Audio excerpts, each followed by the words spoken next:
ሃይ ጋይስ፣ ስለ ወደፊት ህይወት አቅጣጫ ግራ ተጋብተሃል? እንግዲያውስ እንዳታሳልፈው አዳምጠኝ። በአብዛኛው ወጣቶች አንድ ነገር ጀምረው አይሳካላቸውም። ምክንያቱም ከየት መጀመር እንዳለባቸው አያውቁም። ይህ ደግሞ የተለመደ ነው።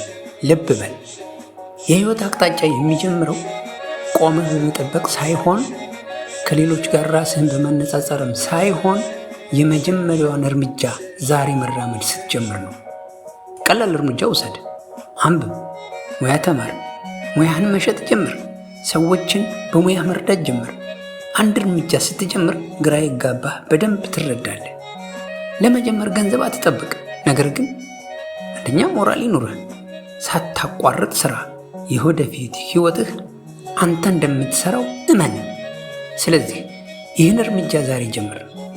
የወደፊት ህልምህን የምትሰራው አንተ ብቻ ስለሆንክ አንተኑ ይጠብቃል።